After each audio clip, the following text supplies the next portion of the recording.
Kita mulai dengan membaca niat maulid. Hadir di acara maulid itu harus pasang niat. Imam Abi Dawud menyebutkan bahwa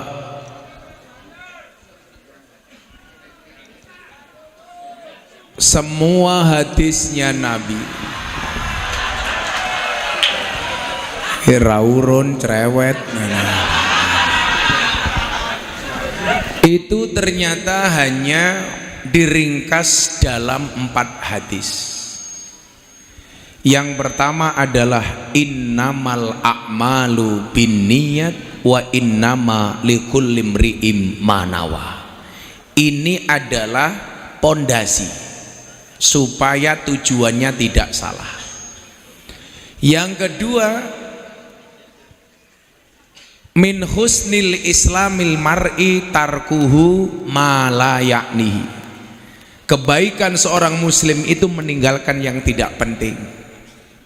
Kenapa kita ngaji maulid? Ya karena ini penting. Yang ketiga, ini adalah caranya, undang-undangnya.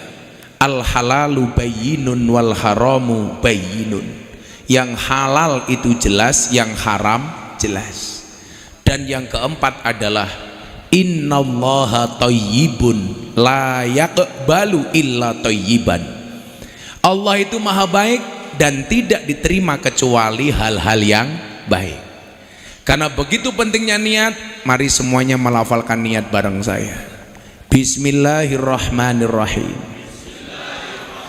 Nawaitu an ahdura al maulida mislama nawabihi aslafun as-salihun wa biniyati ta'dhimi syahri wiladatin nabi sallallahu alaihi wasallam wa biniyati ziyadatil iman wat taqwa wal mahabbah wal qurbi ilallah wa ilar rasuli sallallahu alaihi wasallam wa ila aslafina salihin. Al-Fatihah. Bismillahirrahmanirrahim. Ini niat saya dapat ijazah dari guru saya. Saya tanya, kenapa harus niat? Oh iya Le, pengajian itu belum tentu maulid. Tapi kalau maulid sudah pasti pengajian. Sama halnya orang sholat itu pasti membaca sholawat. Tapi kalau sholawat belum tentu sholat. Orang wudhu itu mesti raup, tapi raup urung mesti wudhu. Orang haji itu mesti umroh, tapi umroh belum tentu haji. Nikah itu pasti kawin.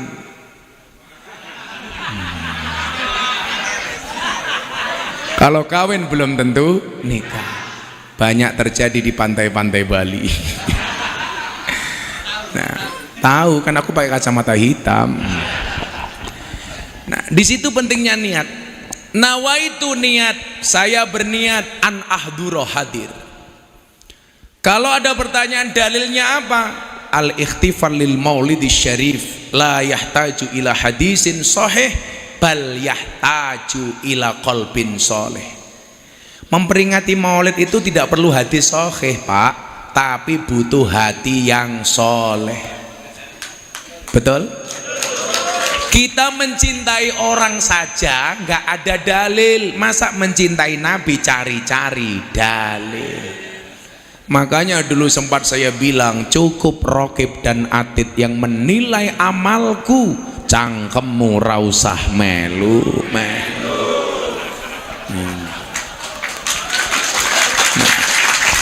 Nah, pertanyaannya kenapa kita maulid? An ahdura al maulida. Ada dalil begini. Man azzama maulidi kuntu syafi'an lahu yaumal qiyamah.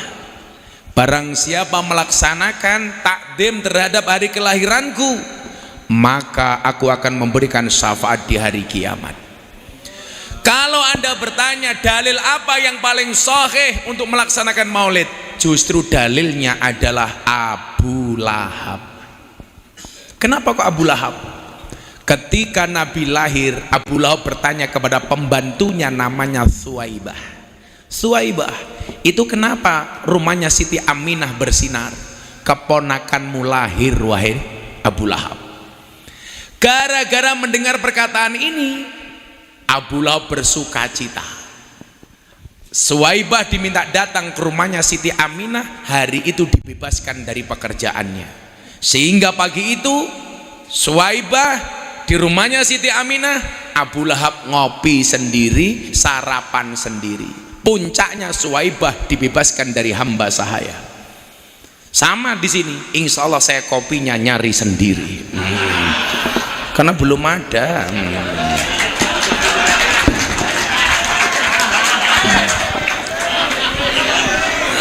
Saya tidak minta, hanya bilang.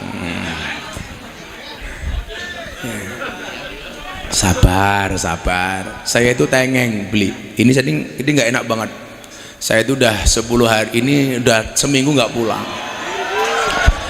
Kayak ngopo meneh to cangkeme kae. Jadi tadi pagi saya baru nyampe Buleleng. Buleleng. Tadi malam saya kidung budaya bersama pendeta dan para mangku di Puri Buleleng. Saya nyampe Denpak Legian tadi subuh, saya sahur karena saya hari ini puasa Dawud, bangun tidur tahu-tahu sakit. Saya tanya sama dokter, Gus, dokter kenapa kok saya sering tengeng? Ya Gus Miftah kurang kelon.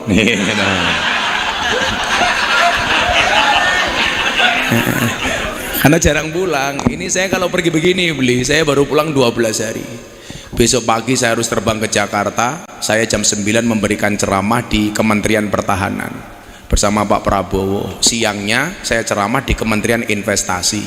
Sorenya saya terbang ke Semarang. Malamnya saya ke Brebes. Dua pagi saya mewakili sambutan Kanjus Sholawat Maulid Akbar di dalamnya Habib Lutfi tanggal 22. Tanggal 23 saya ke Cirebon, 24 saya pengajian sama Pak Jokowi, Forum Investor Daily Summit 2023, Forum Investor Dunia ngumpul di Jakarta, yang ceramah mesti saya. Dan kalau di sana berbedanya dengan Joglo Khalifah, kalau di sana bayarnya jelas, kalau di sini akadnya satu, padamu negeri kami berbakti.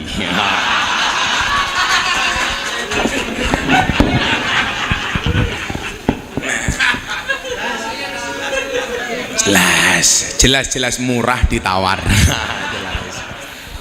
Nah ini hari itu Abu Lahab minum kopi sarapan sendiri, Pak. Anda tahu gara-gara Abu Lahab itu senang dengan hari lahirnya Nabi, diriwayatkan setiap hari Senin siksa kubur Abu Lahab dikurangi oleh Allah. Hanya sekali tok seneng, Pak. Coba Anda bayangkan, sekali tok. Ini jeleknya Abu Lahab itu nas Al-Quran, Pak. Tabat syada Abi Lahabi watab. Sekali dia senang, azabnya dikurangi oleh Allah. Maka bapak ibu-ibu di belakang sana yang mungkin jelekmu hanya dirasani sama tetanggamu, kamu biasa-biasa saja. Ini kalau yang ngenas Al-Quran, Pak. Tabat syada. Sing ngenas awakmu lak mung cangkeme tanggamu. Nah, makanya kalau ada orang ngiri gampang. Kalau ada orang ngiri, kamu nganan. Karena kalau sama-sama ngiri nanti tabrakan. Kalau orang ngiri ya kita nganan, repot amat. Ya namanya orang hidup, sing ngelakoni adem ayem, sing nyawang kakean cangkem.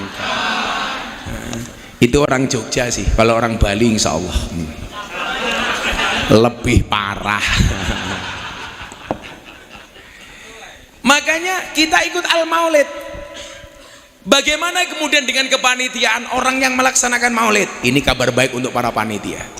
Nih, ketua panitia. Nah, kita doakan masuk surga pertama kali. Amin. Berangkat setelah ngaji. Amin.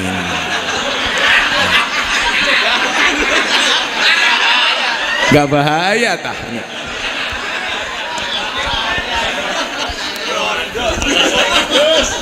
Oh, bojomu rondo.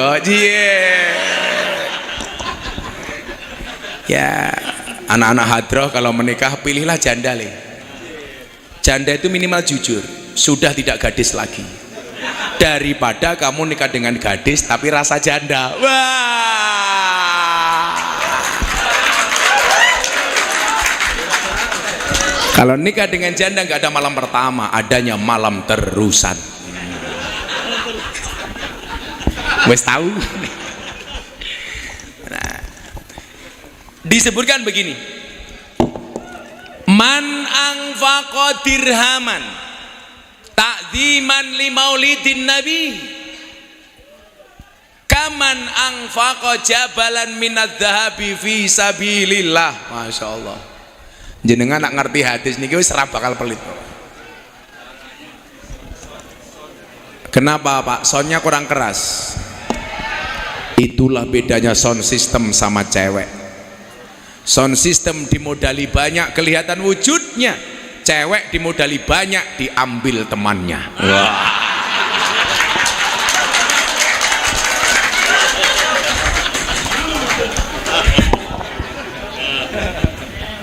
Sangel angel.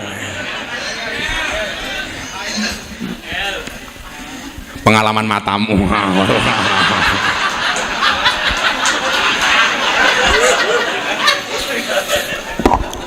Man barang siapa angfaqo menginfakkan dirhaman 1 rupiah saja, lebih gampangnya begitulah, 1 dirham. 1 dirham untuk apa? Ta'dziman li maulidin nabi, mengagungkan atas kelahiran kanjeng Nabi.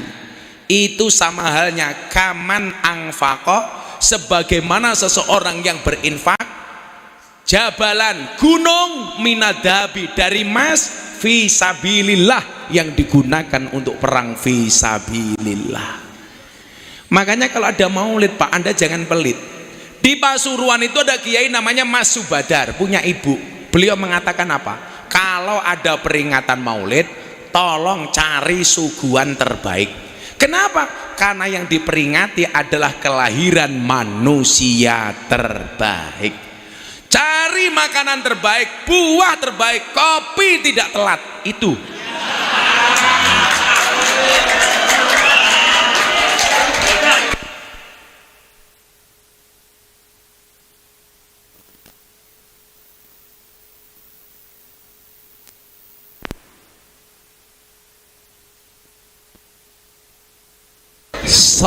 kompornya rusak.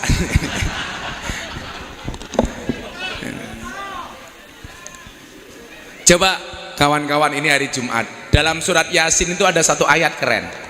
Nanti saya berbicara maulid tentang toleransi, tapi ini pembukaan. Coba Anda baca 1 ayat dalam Al-Quran, surat Yasin. Waja'a min aqsal madinati rajulun yas'a qala ya qaumi ittabi'ul mursalin ittabi'u man la yas'alukum ajran wa hum muhtadun. Ini ayat untuk panitia pengajian, Mbak. Loh, panitia rungokno. Waja'a, telah datang, min aqsal Madinah, dari sudut kota. Madinah di situ bukan Madinatun Nabawi, artinya kota. Siapa yang datang? Rojulun, seorang laki-laki. Yang hampir semua mufasir tidak pernah menyebut siapa nama laki-laki ini. Tapi ada mufasir yang berani menyebut nama laki-laki ini adalah Habib bin Suro An-Najjar. Pekerjaannya apa? Tukang tebang kayu. Ini, Anda tahu, begitu orang ini meninggal dunia ditangisi oleh para malaikat, alam langit bergemuruh. Padahal dia bukan nabi, bukan wali, bukan rasul, bukan kiai. Dia tukang tebang kayu. Pertanyaannya, kenapa kok para malaikat menangis dia meninggal dunia? Ini pekerjaannya adalah qala ya qaumi tabiul mursalin. Kae ono nabi, ono rasul pengajian, ayo awake dhewe melu. Ajak ikut pengajian. Jadi dia agen pengajian. Berarti lah panitia. Nggih napa mboten? Lah awakmu gawe pengajian kira-kira ajak apa ora? Panitia, Bro. Ini matinya ditangisi sama malaikat. Padahal dia hanya tukang tebang kayu. Dia membuat langit bergetar gara-gara apa? Rajinnya mengajak orang lain untuk menghadiri majelis taklim. Saya jadi ingat Habib Mundir Al-Musawwah yang punya majelis Rasulullah, almarhum al-maghfurlah. Ini kalau bikin acara di Monas Pak, yang hadir 100.000 orang. Beliau orang yang paling sering mimpi ketemu Kanjeng Nabi. Wallah, kalau Anda mimpi ketemu Nabi, itu adalah Nabi. Tapi kalau Anda mimpi ketemu ketua panitia, bisa jadi itu Lea.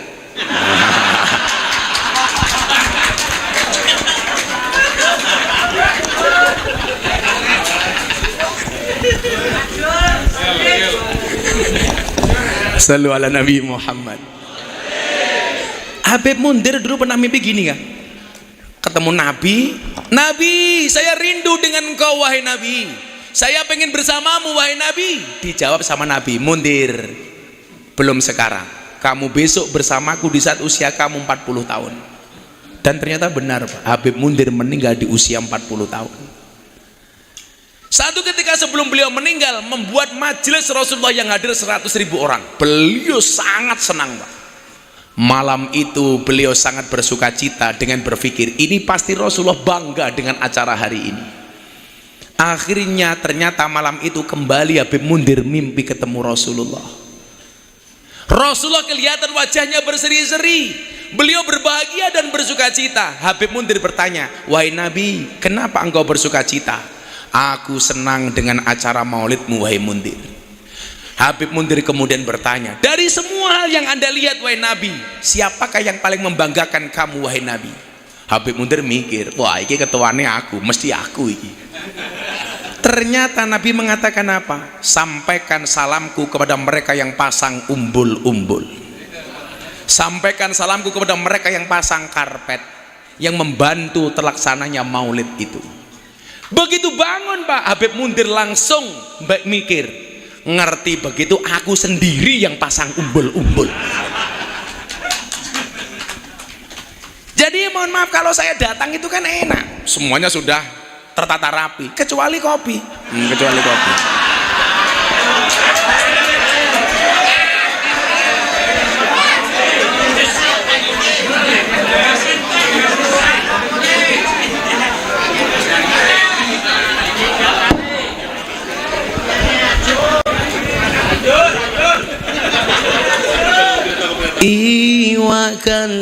Iwak kali dipangan roti, kat mau ngaji aku radi suguh kopi.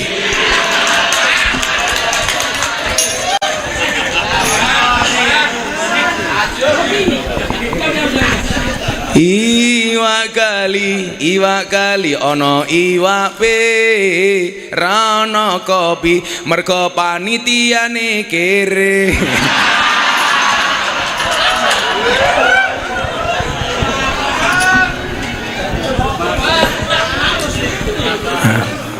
Teko. Dan akhirnya datang juga. Oh, panira kere. Oh, ya Allah. Tulus mik apa? Mergo kesusu kopine sewangit ya.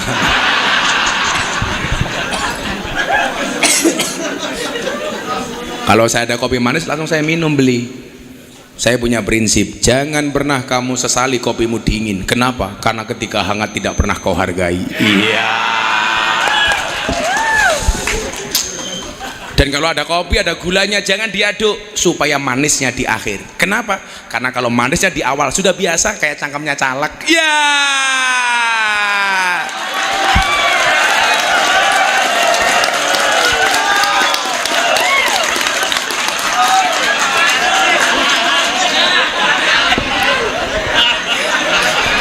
Ternyata caleg kabeh iki lho ya Allah.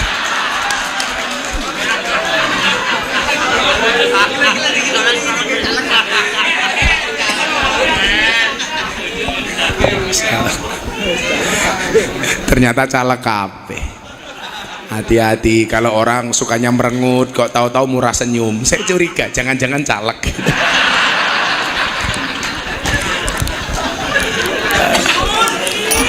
Ya Allah. Uangnya ya teko. Ya melu guyu.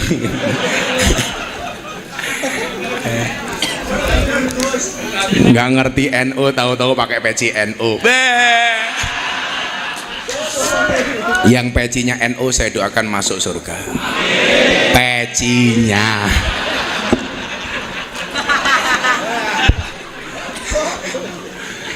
Sallu ala Nabi Muhammad.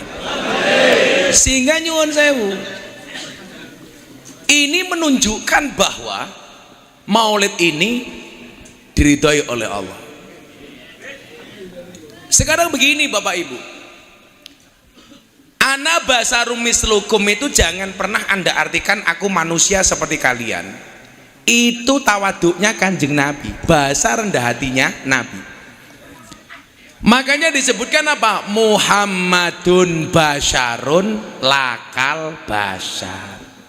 Nabi Muhammad itu manusia tapi tidak seperti manusia.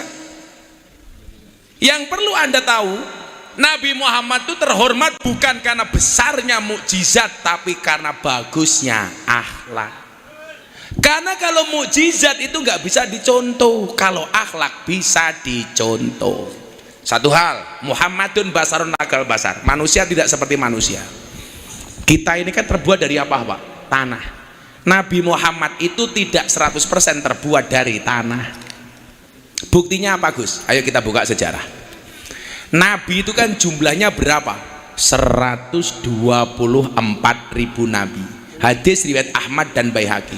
Syekh Albani mengatakan hadis ini sahih. Saya itu ada hadis dhaif pun saya masih berani pakai. Kenapa? Dhaif itu kan bukan matannya tapi rawinya. Sak dhaif hadis itu isinya mesti bagus Pak. Karena yang dipermasalahkan itu bukan isinya tetapi rawinya.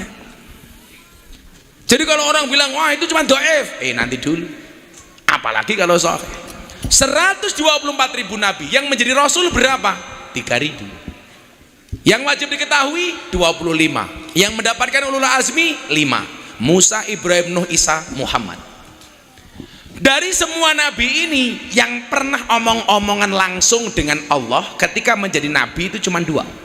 Satu Musa, wa kallamallahu Musa taklima. Yang kedua Nabi Muhammad. Perbedaan antara Musa dengan Muhammad, dengan Nabi Muhammad. Nabi Musa ketemu Allah itu yang mengajukan permintaan Musa. Sholat berdoa sampai 40 tahun minta ketemu dengan Allah. Tapi ingat anak-anak Bali, secinta-cintanya kamu dengan Allah, please jangan berinisiatif untuk menemuinya. Bablas modar malahnya. Kayak serajin-rajinnya kamu jadi umat Islam, haram hukumnya Jumatan di hari Sabtu.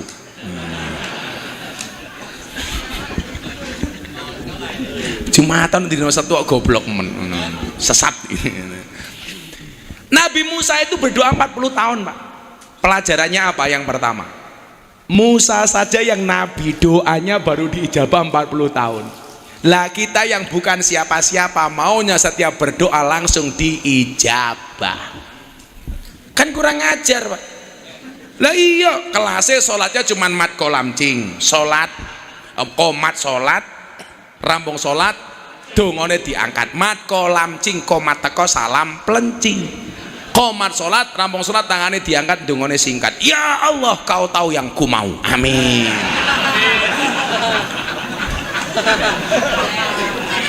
Doa itu bukan untuk ngatur Allah, tapi mengingatkan bahwa diri kita itu lemah. Orang ngatur Allah. Nabi Musa 40 tahun Pak baru ketemu. Itu yang sholatnya rajin. Lah kita subuh ketiduran, duhur asar sibuk pekerjaan, maghrib di jalan, ngisa kecapean, begitu bangun tidur nulis status WA, ya Allah mudahkanlah urusanku. Cangkemmu itu. Paling malaikatnya bengok cangkemmu cocok. Nah, nggak bisa. Siti Hawa Nabi Adam berdoa berapa tahun Pak dikabulkan? 300 tahun. Bainal masyriq wal maghrib, antara ujung barat dan ujung timur. Nabi Adam di barat, Siti Hawa di timur. Mereka saling mencari. Nabi Adam jalan ke timur, memanggil Siti Hawa, nyanyi lagu nemen Pak, ngomong jalukmu piye. Siti Hawa nyari Adam sambil nyanyi, sayang apa kowe krungu. 300 tahun Pak. Sejarah manusia pertama kali puasa itu Nabi Adam. Nabi Adam keluar dari surga kan menjadi manusia biasa. Di surga apa-apa serba ada, kalau makan pengen makan, apa-apa minum tinggal minum. Ini begitu turun Pak, dia mengajarkan kepada kita untuk ikhtiar. Akhirnya Nabi Adam diajari membuat roti sama malaikat Jibril. Begitu rotinya jadi mau dimakan, dilarang sama Jibril, ngenteni matahari terbenam. Itulah manusia pertama kali yang puasa di muka bumi, Nabi Adam. Begitu maghrib mau buka, rotinya gelundung, dikejar sama Adam. Kemudian ditegur sama Jibril, seandainya kamu tidak mengejar roti itu, Allah pun telah menjamin hidupmu. Mila awake dhewe ngalor ngidul golek panganan kuwi ya mbiyen gara-gara Nabi Adam ngejar panganan. Mila kelase wong Bali ya pengajian niate golek pangan.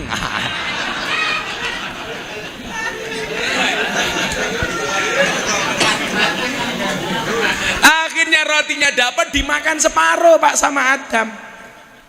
Begitu makan kenyang, sisanya disimpan oleh Adam untuk dimakan keesokan harinya. Maka dicontoh oleh umat sekarang, gaweane kelompok-kelompok panganan. Gara-gara roti yang separuh itu disimpan sama Adam. Begitu makan, perutnya mules. Di surga itu kan nggak ada orang BAB Pak. Di surga itu kan nggak ada orang baik menstruasi maupun mensret, nggak ada. Begitu dia keluar dari surga Pak, bahkan roti perutnya mules, maka kemudian sambat kepada Jibril, bagian tubuh belakang Adam dibelah. Itulah pertama kali manusia mengeluarkan kotoran di muka bumi, namanya Adam. Ketika dia makan, ingat istrinya Hawa bagaimana? Dijawab sama Jibril, Hawa uripe kepenak karena dia berada di pinggir lautan.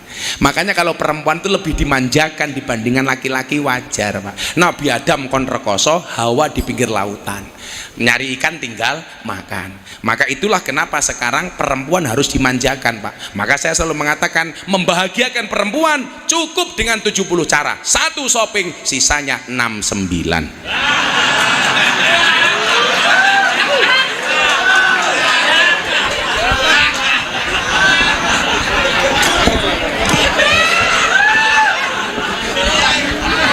Kok pas ya?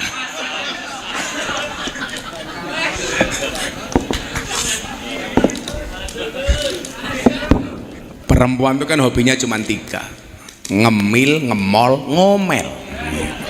Itu. Dan cewek paling benci dengan cowok dengan 3 tipe: otak kosong, omong kosong, dompet kosong. Nabi Musa itu 40 tahun Pak. Balik ke Nabi Musa. Latar cerita ke Nabi Adam dua ini Pak. Sampai pertemuan 300 tahun kok. Berarti pengajian ini minimal butuh 300 tahun Pak. Salah satu yang diireni sama Adam itu kan satu Pak, sama umatnya Nabi Muhammad. Nabi Adam itu doanya, tobatnya diterima oleh Allah harus di Mekah. Makanya doanya Nabi Adam itu kan dikabulkan ketika di Mekah.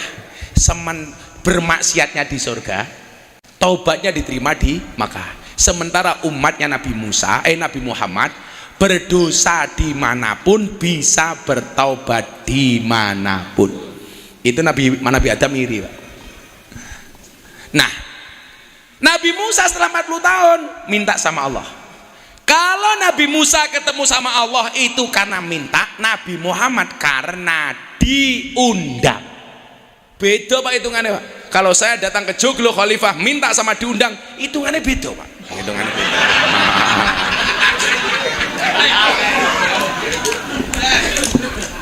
Nabi Musa minta, Nabi Muhammad diundang. Ini panitia minta, Gus Miftah diundang. Ya, jadi perlakuannya ya beda. Ya telat-telat dikit kopinya nggak apa-apa lah, itulah. Nabi Musa di DM sama Allah. Di DM, Musa kalau kamu pengen ketemu saya, naiklah ke bukit Tursina. Perbedaan kedua, Nabi Musa minta, Nabi Muhammad diundang. Perbedaan kedua, Nabi Musa ketemu di Bukit Tursina, Nabi Muhammad di Sidratul Muntaha. Begitu naik, Nabi Musa menggunakan sandal. Allah perintahkan kepada Musa, copot sandalmu, biarkan kakimu menginjak Bukit Tursina. Tempat pertemuanku dengan pertemuanmu akan menjadi tempat yang suci. Dicopot Pak sandalnya. Bedanya apa dengan Nabi Muhammad? Melihat ceritanya Musa ketika sowan Allah, Nabi nyopot sandal. Allah katakan kepada Muhammad, Muhammad jangan kamu copot sandalmu, karena langit pengen diinjak-injak oleh sandalmu. Sandalnya Kanjeng Nabi ya terhormat. Ya Allah, pengen nangis gue. Sandalnya Kanjeng Nabi saja terhormat. Allah perintahkan kepada Muhammad, jangan kamu copot sandalmu, langit pengen kamu injak-injak wahai Muhammad. Masya Allah, Nabi Musa disuruh nyopot Pak. Perbedaan berikutnya, Allah mempunyai 70.000 hijab. Ketika ketemu dengan Musa hanya dibuka satu hijab saja. Begitu hijabnya dibuka, sinarnya Allah muncul, Nabi Musa terlempar Pak puluhan kilo, sampai Nabi Musa pingsan bertahun-tahun. Di jidatnya Nabi Musa tersisa sedikit nurnya Allah. Dilihat oleh umatnya Nabi Musa, umatnya langsung buta Pak. Saking kuatnya cahaya Allah. Apa bedanya dengan Nabi yang terakhir ini? Nabi Muhammad bertanya kepada Jibril, Jibril, engkau saja yang terbuat dari cahaya tidak mampu ketemu dengan Allah, bagaimana dengan aku wahai Jibril? Apa jawaban Jibril? Muhammad kekasihku, bedanya di mana? Aku memang terbuat dari cahaya, tapi cahayaku bukan cahayanya Allah. Sementara engkau Muhammad terbuat dari setengah cahayanya Allah. Itulah yang disebut dengan Nur Muhammad. Jadi kalau Anda mengatakan Nabi kayak kita, dia nggak pernah baca riwayat ini. Nabi Muhammad terbuat dari separuh cahayanya Allah. Itulah alasan kenapa Nabi Muhammad mampu menatap Allah. Dan dalam sejarah Allah memanggil nama Muhammad langsung dengan kalimat Muhammad, itu hanya sekali Pak, di pertemuan itu. Selebihnya Allah nggak pernah jangkar dengan Nabi. Maka disebutkan la taj'alu du'a ar-rasuli bainakum kadu'a ibadikum ba'do. Kenapa hasanah ahlu sunnah? Allahumma sholli ala sayyidina. Nggak boleh kita jangkar. Allah cuma sekali. Selebihnya Allah memanggil dengan kalimat ya Rasulullah, ya Nabi Allah, ya Muzammil, ya Mudassir, Yasin, Toha, dan lain-lain. Kita manggil kawan kita aja beli, Gus, Kiai, bahkan kadang-kadang berlebih-lebihan, Sohibul Fadilah wal Karamah. Saya paling nggak setuju. Yang boleh dinisbatkan menjadi Sohibul Fadilah itu hanya Kanjeng Nabi. Kiai jangan Pak, apalagi orang kayak saya. Kalau pengajiannya simpel saja, acara selanjutnya ceramah agama oleh Cok Miftah, selesai. Santai aja bro, langsung aku nyekel mic, oke Cok, rampung. Gak usah berlebih-lebihan Pak. Bodoh-bodoh kan. Kadang-kadang kita tuh berlebih-lebihan kayak MC pengajian, malah kayak MC dangdut barang.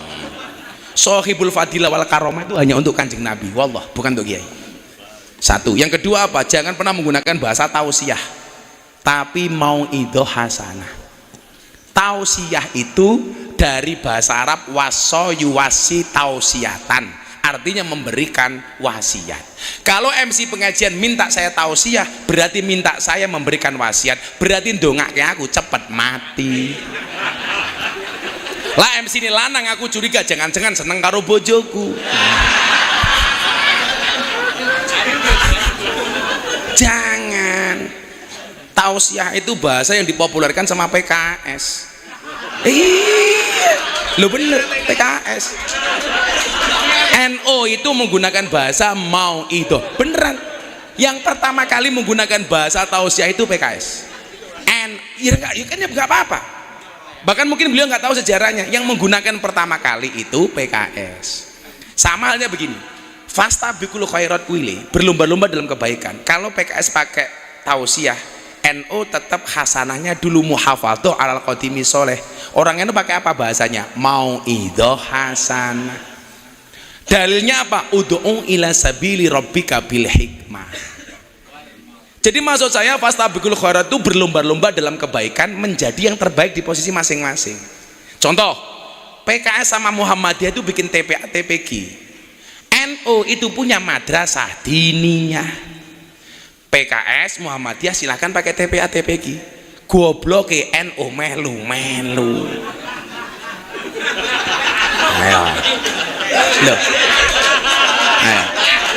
Ngaku nih NU kok pakai TPA, kue berarti melu PKS.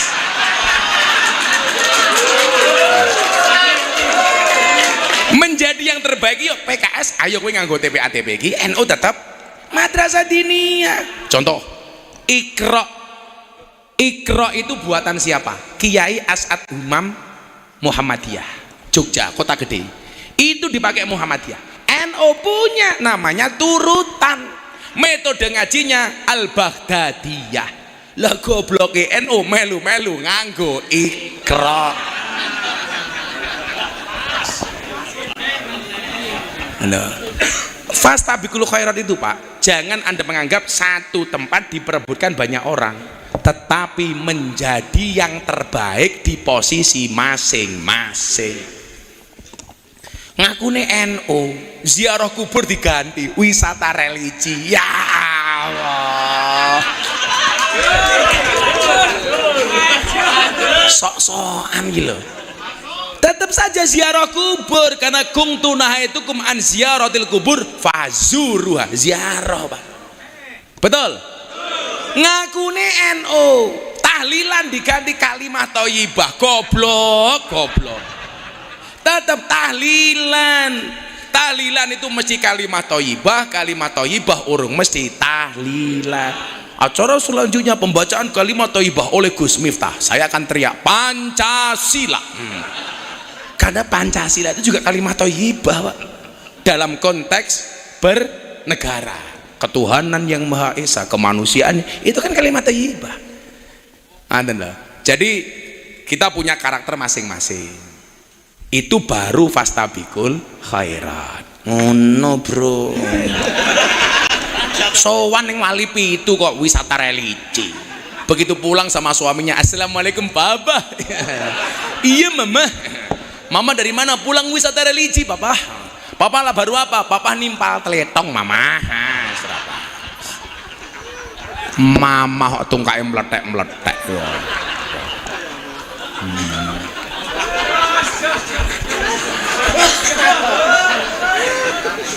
La tajalu du'a ar-rasuli bainakum ka du'a ibadikum ba'da. Jangan jangkar sama Nabi ini.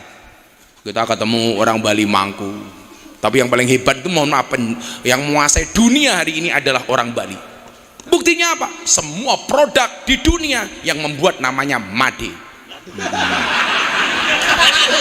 Madein mana? Ya kan? Coba kalau Anda lihat barang-barang iPad Made in Cina. Pokoknya Made pokoknya semuanya. Saya kemarin ketemu Ide Pandito di Buleleng, saya dikasih nama. Ide, saya dikasih nama Bali siapa? Gus Miftah Emanuel Gede. Iya.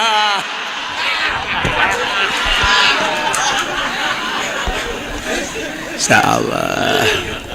Ya, selawatan dulu yuk. Ya, sebelum tak lanjut ya. Oh ada serupan keliling, ayo serupannya tak oke. Caleg-caleg nyumbang. Ayo nyumbang. Pokoknya ini caleg oke. Siji, pesan saya tetap rukun. Beda pilihan nggak masalah. Aku tuh malah mendorong ya, tokoh-tokoh agama, para Pak Mangku, Kiai, itu justru nemenin teman-teman politikus supaya bisa mengarahkan. Kenapa politik itu akhirnya kesannya jelek Pak? Karena orang baik nggak ngerti politik. Anda orang baik Kiai, ayo capres-capres dikawal supaya jadi capres yang baik. Kampanye itu jangan menjelekkan orang, betul? Kampanye itu mempromosikan prestasi yang kita calonkan, bukan menjelekkan calon lain. Lah kiai mendampingi capres-capres caleg untuk apa? Bagaimana mengedukasi kampanye yang ramah, tetap menjaga kerukunan. Gitu Pak. Makanya saya posting Pak Prabowo datang ke pondok saya ulang tahun pondok. Gus Miftah kok melu Prabowo? Justru aku ngandani Pak Prabowo supaya tidak disentuh oleh orang-orang keras seperti itu kan. Orang 212 ono kae. Nah, dampingi. Sampean datang. Kok wajahnya beda? Iya. Kalau di sana beriman kok sini bermesuman gini ya. Sampean sing seneng Mas Ganjar, ayo dikawal Mas Ganjar supaya lurus. Seneng Mas Anies dikawal. Itu baru fastabikul khairat. Enggak usah menjelek-jelekkan jangan milih Pak Prabowo kakinya pincang. Pincang, mereka berjuang untuk negara. Lah sikil mutuh lagi pacaran toh. Begitu. Jadi polanya seperti itu, kiai-kiai pemangku dampingi para calon-calon supaya menjadi baik. Palah jangan saling menjelekkan. Saya nggak setuju. Makanya Pak Prabowo benar, semua calon baik. Semuanya calon baik, dijaga kerukunan. Ayo selawatan yo. Ayo calon-calon nyumbang. Aku yo nyumbang. Ayo nanti duitku hilang. Nyumbang sugih kiai ini Prabowo.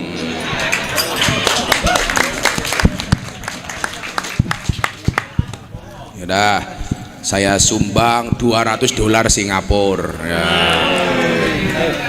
2.400.000 caleg kalah ke isin gue ya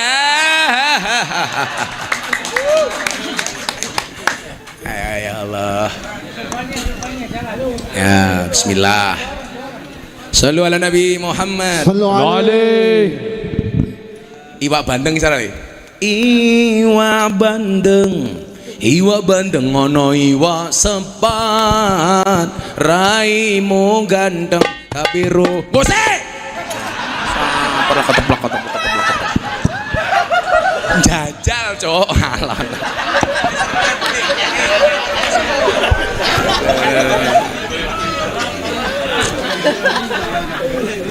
Ayo awakmu yo. Allahumma salli wa sallim ala sayyidina wa maulana Muhammadin adada ma fil millahi salatan daimatan bidawami mulkil. Bareng-bareng sedaya. Allahumma salli wa sallim ala sayyidina wa maulana Muhammadin adada ma fil millahi salatan daimatan bidawami mulkillahi. Sapa ora? Dong pora? Lha wis nyekel atur lemune ya Allah. Iso apa ora le? Ora iso. Lah medasku iki. Wis diganti anak soleh. Alamate. Alamate bojo kala iku papat. Iso ora? Alamat anak soleh kan sih. Apa tak ngopi dhisik? Alamat anak soleh iku papat, padane mukmin anut ing syariat kang dilisane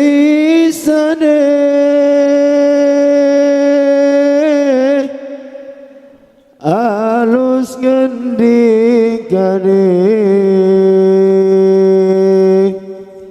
kapindo mulya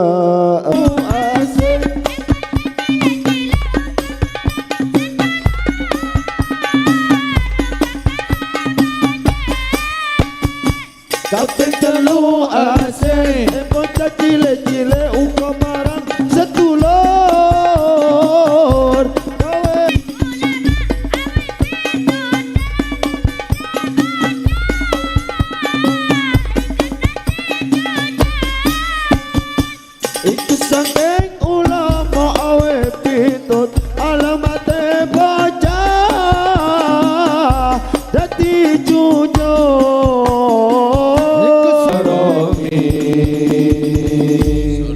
Nabi Muhammad. Sallallahu alaihi.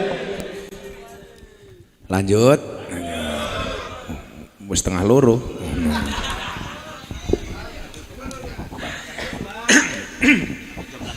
Satu jam lagi. Ora urun ngatur-ngatur. Lagi tuh wengeng ya, rawe nak belas gula-gula nih, jangan gini ngomong ini loro banget. Oh saya nggak ada kolesterol pak, masuk angin yang akut.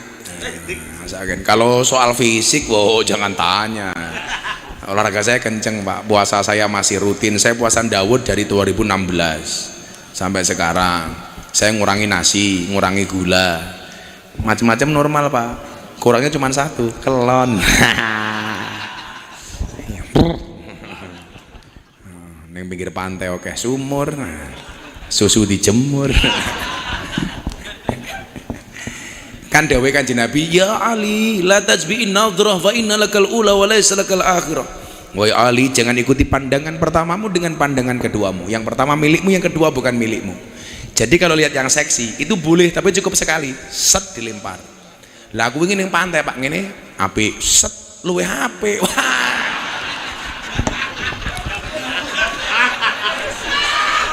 Momen dasku aku gitu. Untung kacamata saya hitam sehingga mata saya mendelik tidak kelihatan.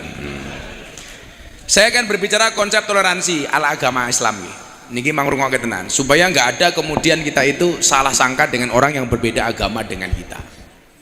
Nabi Musa, tak ceritake Nabi Musa. Nabi Musa itu hidup di zaman Fir'aun. Undang-undang zaman Fir'aun satu pak, bayi lahir laki-laki harus dibunuh atas bisikan dari dukunnya Fir'aun. Jadi Fir'aun itu sangat percaya dengan dukun. Jadi kok ada orang kita percaya dengan dukun, saya curiga jangan-jangan cucunya Fir'aun. Oh tenan. Oh tenan. Hari gini percaya dengan dukun. Saya dilaporkan kan ke Polres Jakarta Selatan gara-gara saya bikin podcast sama Atta Halilintar. Saya ditanya, Gus, kenapa yang datang ke dukun itu dianggap, kenapa dukun itu dipanggil paranormal? Ya saya jawab, kenapa dukun dipanggil paranormal? Karena yang datang orang abnormal. Kenapa dukun dipanggil orang pinter? Karena yang datang orang goblok.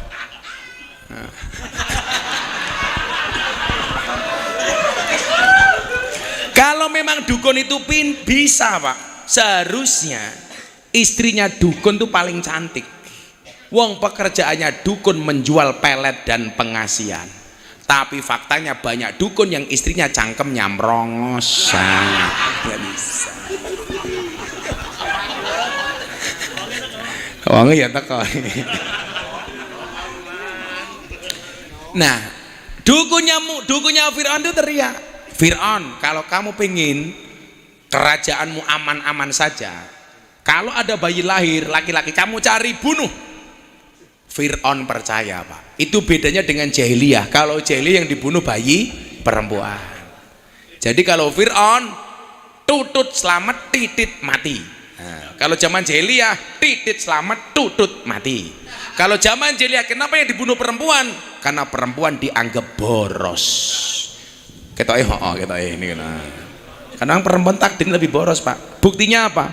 Meninggal saja pak. Kain kafan perempuan jauh lebih tebal dibandingkan laki-laki. Sudah mati saja masih boros. Tapi ingat wahai para laki-laki, nggak ada istilah cewek matre, yang ada cowok kere. Ya. Makanya Nadroh ingatlah, tutuplah wajah jelekmu dengan bagusnya rekeningmu. Wah. Masya. Good looking kalah sama good rekening. Cinta itu memang buta, tapi cinta bisa membedakan mana motor, mana Fortuner. Wah. Kandani wong wedok dilawan. Perempuan sekarang sudah pinter mencari uang, jadi dimanapun suaminya menyembunyikan pasti ketahuan. Oleh istri saya beda Pak, istri saya tak tinggal ngaji sebulan 20 hari, cukup saya kasih ATM, tapi tidak saya kasih nomor PIN-nya. Yang perlu diingat, perempuan itu hatinya seperti rekening bank, maksudnya nggak mungkin berbunga kalau nggak ada saldonya. Iya.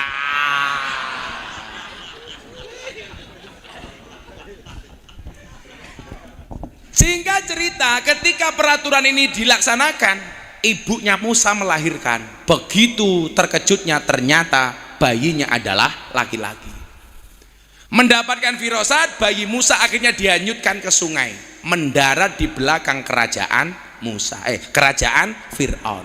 Yang menemukan siapa Pak? Yang menemukan istrinya Fir'aun, namanya Siti Asiyah, bukan Aisyah, Asiyah. Siti Asiyah ini wali Pak. Jadi selama menikah dengan Fir'aun, dia tidak pernah dikeloni sama Fir'aun. Yang dikeloni siapa? Setan yang diwujudkan seperti Siti Asiyah. Karena nggak mungkin walinya Allah kok dikeloni sama Fir'aun. Setan yang diwujudkan seperti Siti Asiyah. Dibawa pulang bayinya. Ketemulah Fir'aun di dalam kerajaan. Siti Asiyah ditanya, itu siapa? Bayi. Dari mana? Sungai. Laki-laki apa perempuan? Laki-laki. Fir'aun langsung teriak, bunuh. Asiyah ngeyel, Mas, yang kamu bunuh itu bayi yang kamu cari. Ini bayinya datang sendiri, jangan dibunuh. Fir'aun manut. Maka sejarah mencatat sejak saat itulah laki-laki kalah sama istri. Lah, itu sejarahnya Pak. Bajingan no Fir'aun ini. Gara-gara Fir'aun Pak kita terjajah sama perempuan Pak.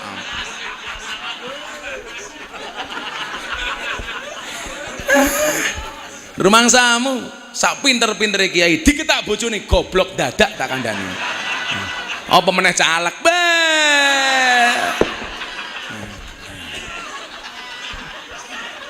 Tapi hati-hati kalau mbak-mbak dinikahi sama politisi. Saya khawatir tetap perawan, janji dicoblos tapi nggak pernah dicoblos. Ya.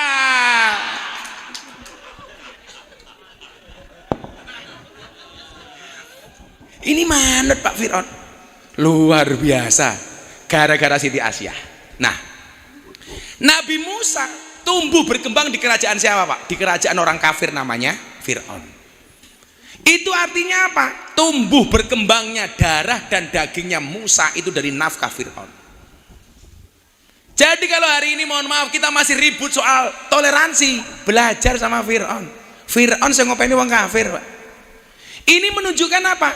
Toleransi, bahwa orang Islam itu boleh menerima dari orang non-Islam, begitu juga sebaliknya.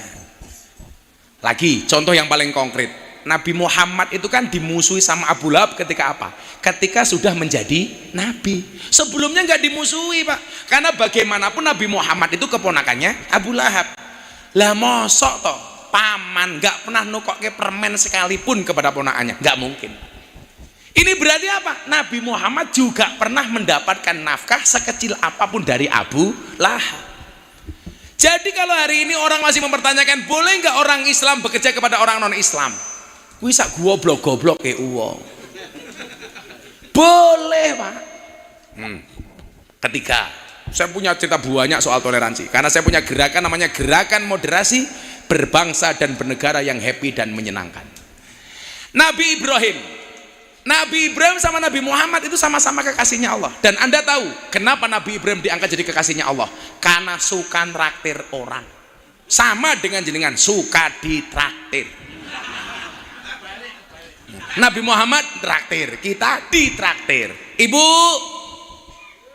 nyumbang sama disumbang bagus mana Bu? Nyumbang. Tapi ibu-ibu lebih milih disumbang. Tangan di atas sama tangan di bawah bagus mana Bu? Di atas. Ibu-ibu milih di atas apa di bawah? Loh. Malah bawah atas. Nabi Ibrahim itu suka traktir Pak. Itu kelebihan Nabi Ibrahim. Satu ketika Nabi Ibrahim masak buahnya Pak. Setelah masak hidangan tersedia, dia bikin pengumuman, semua silahkan datang ke sini makan. Tapi Nabi Ibrahim pernah membuat salah satu. Ketika ada orang datang ditanya sesembahannya sama apa enggak, Kamu pengen makan? Iya Ibrahim. Kamu nyembah siapa? Sesembahan kita sama Ibrahim. Kamu nyembah dia, aku juga nyembah dia. Udah sini makan. Ada lagi orang datang, kamu nyembah siapa? Sama Ibrahim, ayo makan. Sampai Nabi Ibrahim menemukan satu orang. Kamu nyembah siapa? Sorry Ibrahim, sesembahan kita beda. Kamu nyembah dia, saya nyembah yang lainnya. Nabi Ibrahim bilang, kamu gak usah ikut makan. Langsung Pak ditegur sama Allah. Orang ini pergi menangis, Nabi Ibrahim ditangis sama Allah. Ibrahim, kenapa dia tidak kamu ajak makan? Sesembahannya beda Tuhan, saya nyembah engkau sementara dia menyembah yang lain. Apa jawaban Allah? Ibrahim, orang yang menyembah aku itu hambaku, yang tidak menyembah aku juga hambaku. Yang berbuat baik itu hambaku, yang tidak baik juga hambaku. Yang menyembah tak kasih rezeki, yang tidak menyembah juga tak kasih rezeki. Kamu ngasih makan sekali kok kebanyakan syarat tohim him.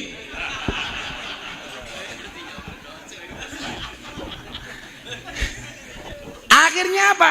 Nabi Ibrahim langsung memanggil orang tersebut untuk diajak makan. Artinya apa? Ini bentuk toleransi yang diajarkan oleh para nabi-nabi terdahulu, Pak. Makanya ketika kita di Bali ketemu dengan kawan-kawan kita Bali, kawan-kawan kita Hindu, terutama orang-orang Ahlussunnah wal Jamaah kayak kita itu nggak kaget, Pak. Karena memang pola beragama orang Ahlussunnah itu adalah wasatiyah. Wa kadzalika ja'alnakum ummatan wasaton. Kita itu umat yang tengah-tengah. Surat itu, ayat itu terdapat dalam surat Al-Baqarah ayat 143. Al-Baqarah itu 286. Ayat itu tepat di tengah-tengah surat Al-Baqarah. Wasatiyah itu di tengah seperti ini, Pak. Kalau terlalu kanan, terlalu kiri itu namanya bukan wasatiyah, tapi wasat-wasatan.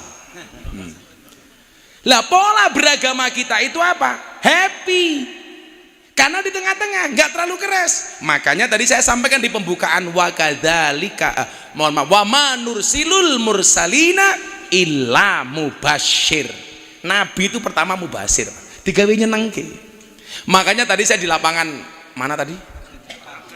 Kapten Japa saya bilang, ada sahabat Nabi yang masuk surga hanya karena membuat seneng Nabi. Namanya siapa? Nuaiman. Ini tukang mabuk, Pak. Nuaiman itu sampai akhir hayatnya masih minum. Tapi dia mau minum kalau di hadapan Nabi supaya langsung dihukum sama Nabi. Ini sahabat yang lain melaknat Nuaiman. Nabi membela Nuaiman, Pak. La tal'anhu fa innahu yuhibbullah wa rasulah. Kamu jangan melaknat Nuaiman. Bagaimanapun dia mencintai Allah, mencintai Rasulullah. Ini sahabat Nabi yang paling lucu. Sampai mati saja masih membuat Nabi tertawa. Nuaiman tuh kurang ajar, Pak. Ono uang ning masjid buta, pengen ke hamam toilet, cari ke sana kemari karena dia gak bisa melihat, gak ngerti toilet di mana. Ketemu sama Nuaiman, ditanya, kamu mau kemana? Hamam. Dituntun ke mimbar Masjid Nabawi. Akhirnya si buta ini kencing, Pak, di mimbar Masjid Nabawi. Ditegur sama sahabat, kamu kok kencing di sini? Lah katanya WC, Cuk. Oh gitu loh. Kurang ajar. Siapa tadi yang nuntun saya di sini? Oh, kelakuannya Nuaiman. Langsung si buta ini mencari Nuaiman sampai 2 jam nggak ketemu, Pak. Nuaiman datang lagi. Dia nggak tahu kalau yang datang Nuaiman. Ditanya si buta, kamu nyari siapa? Saya nyari Nuaiman, mau saya pukul kepalanya. Sama Nuaiman dituntun. Ayo saya tunjukkan di mana Nuaiman. Dibawa kepada Sayyidina Utsman yang sedang sholat, Pak. Digebuki karo si buta ini. Orang-orang di masjid mikir mau nguyuh ning mihrab, saiki ngebuki Utsman nih kelakuane Nuaiman nih. Nabi cinta, Pak, sama dia. Coba. Suatu saat Nabi Muhammad menerima delegasi dari banyak negara pengen belajar Islam, bawa unta bagus-bagus. Ini sahabat nunggui unta-unta tamu. Sahabat ada yang bilang, ada enggak yang berani motong untanya tamu ini? Yang berani Nuaiman, Pak, dipotong, Pak, untanya. Begitu keluar tamu sama Nabi, bingung, untone wis modar. Ditanya, ini siapa yang motong? Nuaiman. Dicari sama Nabi sama sahabat sampai ke perbatasan kota Madinah. Nuaiman akhirnya ketemu dengan sahabatnya Nabi di situ. Dia mengatakan, tolong kalau saya nanti dicari Nabi, dicari orang, tolong bilang saya nggak ada. Nuaiman masuk sumur. Akhirnya Nabi datang ketemu sama sahabatnya. Kamu lihat Nuaiman apa enggak? Sahabatnya bingung. Mau dijawab janji sama Nuaiman, nggak jawab. Kalau nggak dijawab yang tanya Nabi, ayo modar aku ya. Akhirnya sahabat ini menjawab, Pak, saya tidak tahu Nabi, tapi tangannya sambil nunjuk sumur.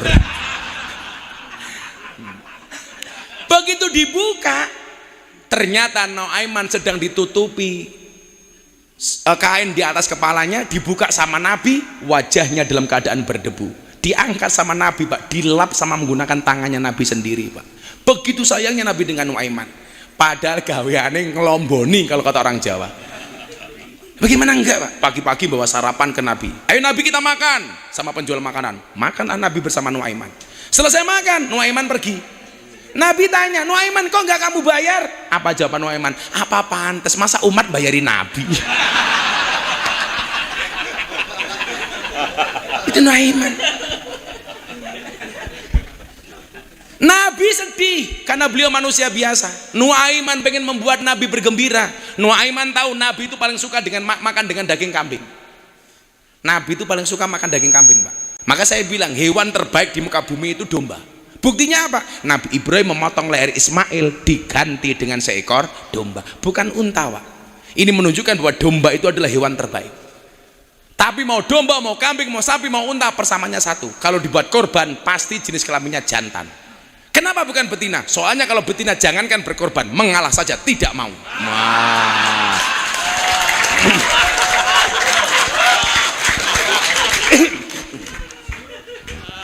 Karena perempuan itu karakternya satu, kalau disakiti nggak pernah lupa, kalau menyakiti nggak pernah ingat.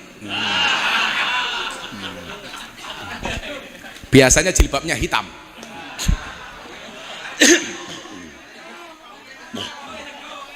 Ini Nabi sedih, akhirnya Nuaiman ke pasar, Pak. Tapi sebelum saya lanjutkan ya, Nabi itu kalau makan kambing motong sendiri, yang dimakan kaki depan bagian kanan, sampil depan bagian kanan. Ketika dites sama medis hari ini, ternyata sampil depan bagian kanan itu yang paling rendah kolesterol. Tapi bocah adroh nggak usah neko-neko, diundang akikoh tanya, ini kaki depan bukan, gebuk cangkemmu kok. Dewi lemune cah ku ya Allah. Sawak kok weteng kabeh to lele. Kamu jangan gemuk-gemuk. Cowok itu kalau perutnya besar biasanya burungnya kecil.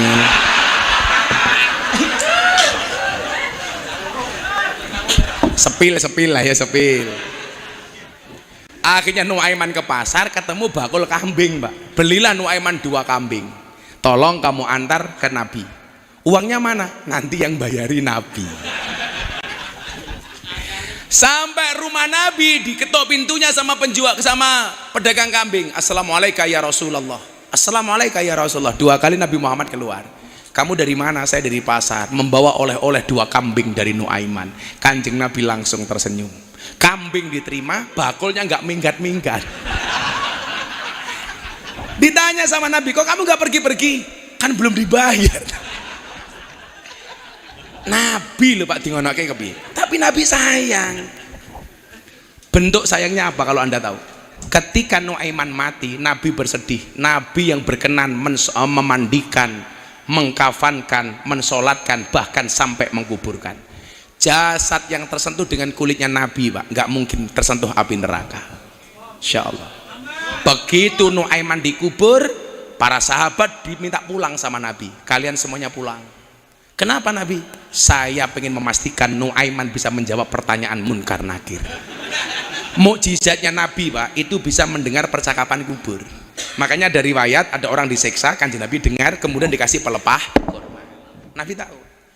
Begitu Nuaiman dalam kubur, munkar nakir datang. Munkar nakir itu wajahnya sangat menakutkan, lebih menakutkan daripada wajah.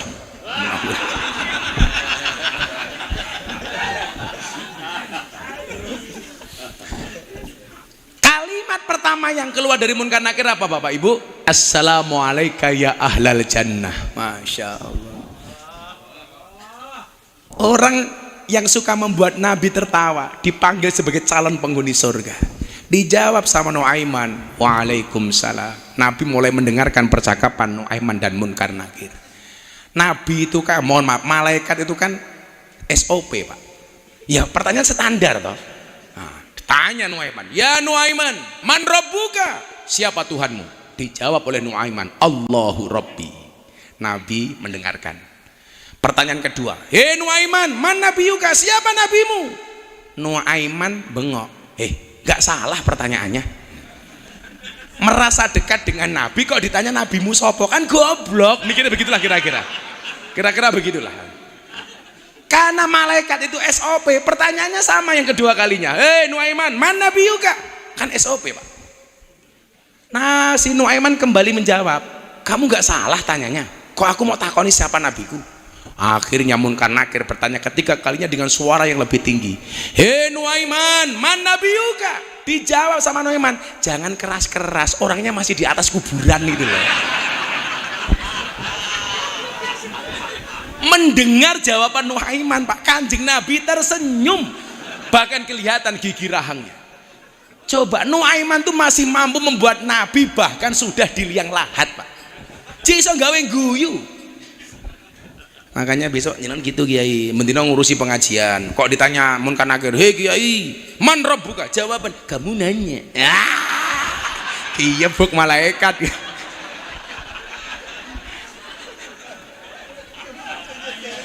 Kamu bertanya-tanya. Langsung malaikatnya bengok, kiu-kiu empuk cerun. Saya gebuk tenan ya, Rano Aiman kok macam-macam itu. Nah maka inilah Islam itu harus mubasyir. Maka saya bilang apa? Bahkan Nabi pun bisa diajak bercanda. Bahkan Allah sekalipun juga bisa diajak bercanda. Karena agama itu hadir sebagai solusi, Pak. Nabi Musa ketika umatnya dilanda kemarau panjang, itu kan ngajak umatnya untuk istisqa, sholat minta hujan. Kalau istikharah beda le, sholat pilihan. Kalau kamu punya pilihan janda apa gadis, nikah dengan siapa, kamu istikharah. Tapi ingat, sebelum kamu istikharah, yakinkan dua-duanya mau sama kamu. Nah, yang menjadi problem sudah istikharah nggak ada yang mau. Merongos gue le. Akhirnya malah nangis, kupinang engkau dengan bismika Allahumma ahya wa bismika amut. Kenapa? Karena aku sadar diri memilikimu hanyalah sebuah mimpi. Iya. Loro hatiku. Santai le. Jika surat Yusufku tidak mampu meluluhkan hatimu, izinkan kulantunkan surat Yasin sebagai penutup kisah hidupmu. Wah. Nah, modaroh. Gue malah bingung. Cinta ditolak, Samsudin bertindak.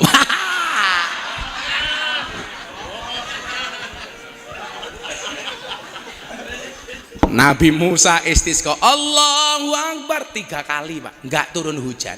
Akhirnya Nabi Musa matur, Gusti, sudah 3 kali kita istisqa, kenapa nggak turun hujan? Allah jawab, Musa, nggak mungkin aku turunkan hujan kepada kalian, karena ada umatmu yang tidak rukun, tidak akur. Makanya saya bilang, ayolah, rahmatnya Allah itu nggak akan turun, Pak, kepada orang yang tidak mau rukun. La tadkhulunal jannata hatta tu'minu wa la tu'minu hatta tahabbu. Harus mahabbah, Pak. Beda partai iki rapopo. Kalau gini kan repot, Pak. Ngumpul ke kiai di musim pemilu itu lebih susah daripada ngumpul ke tukang mabuk, Pak. Bener, tukang mabuk sak botol, mabuk, Bro. Oke. Lah kiai, ya Allah, kiai PKB karo kiai PDI ora mungkin iso bareng, Pak. Gitu lah. Serepot itu, Pak. Repot. Ayo rukun gitu. Beda capres jadi kayak seperti itu, ora apa-apa lah. Nggak usah kemudian kita menghina capres lain. Pak Prabowo nggak punya istri kok nyalon presiden. Coba ingat ya, istri itu bisa menjadi support terbaik bagi suami, tapi juga bisa menjadi penghancur terhebat untuk suami. Buktinya apa penghancur terhebat? Sambo, Cok. Ayo kowe. Nggak bahaya, ora cah kendel kok. Loh faktanya kan istri itu bisa menjadi support sistem terbaik untuk suami, tapi juga bisa menjadi penghancur terhebat untuk suami. Kan begitu, Pak. Support sistem terbaik Siti Khadijah, support system untuk Kanjeng Nabi. Dia seorang saudagar kaya raya, masak sendiri, makanan Nabi diantar ke Gua Hira sendiri. Padahal dia kaya raya, Pak. Pembantunya banyak, nggak nyuruh pembantunya, Pak. Coba ibu-ibu sekarang kaya sedikit, halah kabeh pembantu tak kandani. Makan suami pembantu, pakaian suami pembantu, kopi suami pembantu, ngeloni suami. Ya kamu boleh kaya Bu, tapi jangan semuanya pembantu. Duwe anak, anaknya susoke pembantu, mbokne senam sato doa. Kere itu loh. Jangan. Support sistem Pak Siti Khadijah, tapi juga penghancur terhebat. Buktinya banyak pemimpin yang hancur gara-gara istri.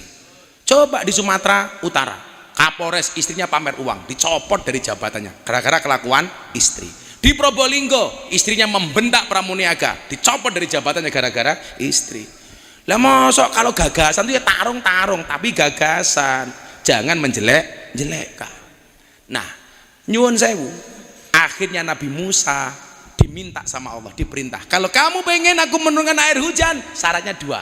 Satu, jadikan umatmu umat yang rukun. Ini pemilu Pak, ujian dari Allah. Kalau bangsa Indonesia bisa rukun walaupun beda pemilihan, Indonesia akan mendapatkan Indonesia emas. Amin.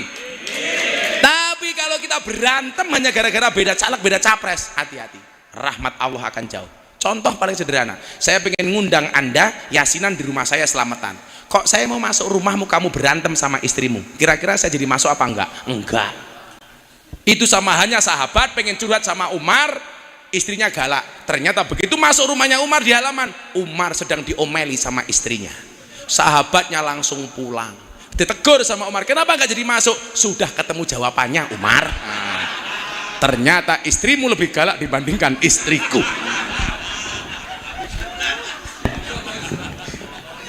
Maka kalau suami punya istri galak, Umar itu jadi wali gara-gara istrinya galak. Kalau istrimu galak, dua kemungkinan. Kemungkinan pertama, Anda akan diangkat jadi walinya Allah. Atau kemungkinan kedua, min alamatil satruk.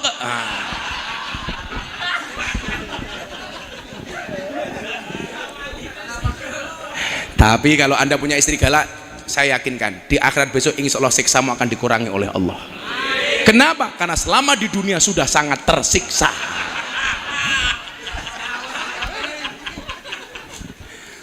Yang kedua apa? Musa, kamu cari wali Allah namanya Barok. Musa kaget, aku ki nabi kok golek wali ki ngopo? Njaluk donga karo Barok. Nabi Musa tanya, kenapa Tuhan harus Barok? Innahu yudhikuni fil yaumi salasa marrat. Karena Barok itu bisa membuat saya tertawa sehari minimal 3 kali. Ya Allah, Allah bisa diajak guyon bro. Akhirnya Nabi Musa mencari Barok, ketemu. Kamu Barok waliullah? Iya. Kamu Musa kalimullah? Iya. Akhirnya Barok, kamu berdoa. Anda tahu doanya Barok apa? Ya Allah, apakah air hujan itu sudah tidak manut dengan engkau sehingga tidak mau turun ke umatnya Nabi Musa? Mendengar doanya Barok, Allah tersenyum Pak, langsung udan der.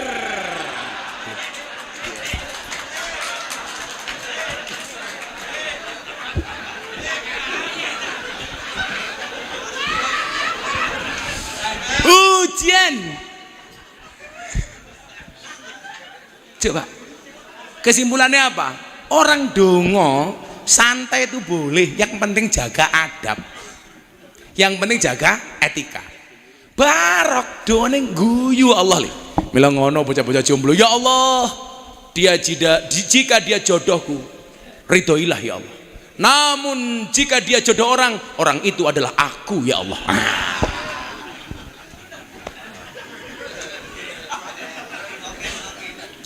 Dongo kok terlalu serius. Yang penting jaga etika. Saya itu sering Pak kalau doa itu kadang-kadang guyon malah mandi. Ya Allah, uang itu memang tidak dibawa mati ya Allah. Tapi kalau nggak ada uang, serasa mau mati ya Allah. Slow saja gitu. Ya Allah, uang itu memang tidak menjamin bahagia ya Allah. Tapi kalau banyak mungkin bisa ya Allah. Amin. Slow saja. Yang penting ada etika. Kalau kamu punya ibu janda ada anaknya, ya Allah jika anaknya jodohku jadikan dia istriku ya Allah. Tapi kalau anaknya nggak mau ibunya juga nggak apa-apa ya Allah. Tidak ada rotan akar pun jadi. Ya Allah. Yuk kita selawat dulu yuk bareng-bareng yuk. Lagu kue ora tenanan. Diterok ke sing banter. Dijawab, ya Rasulullah.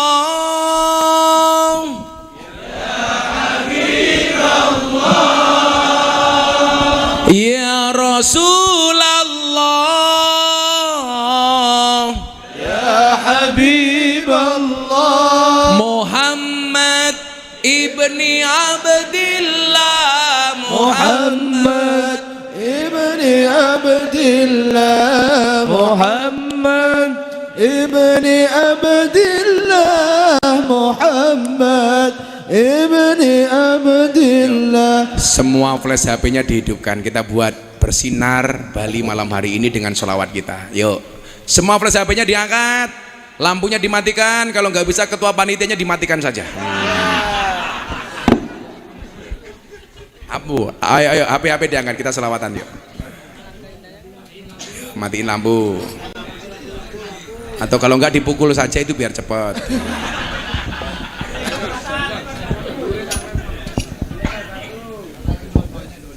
Ayo semuanya diangkat, yang bawah, yang belakang. Sanarah mana mas? Sana mas. Nanti semuanya digerakkan ke ngalor dulu. Semuanya diangkat yang tinggi. Shallu ala Nabi Muhammad. Sallu alaihi. Ya Rasulullah, Ya Habiballah, ya Rasulullah, Ya Habiballah, Muhammad ibni Abdillah, Muhammad ibni Abdillah, Muhammad ibni Abdillah, Muhammad ibni Abdillah. yen wis mati jam 1 pas nggih. Wis lah sumpah. Kalau saya nggak sakit tak lanjut deh, boyokku luwara gini. Ya umum aku ngaji Israel teko kan keren. Nah, diumumke ning Denpasar, innalillahi wa inna ilaihi rajiun. Telah meninggal dunia dengan tenang ketua panitia.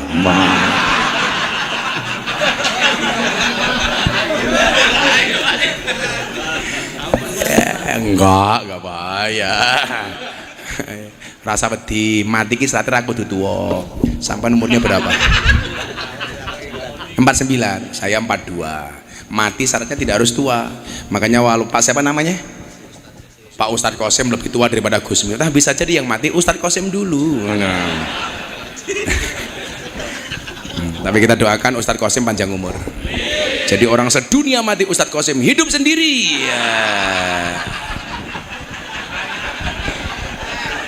Ya, sebelum berdoa, Hasbi Rabbi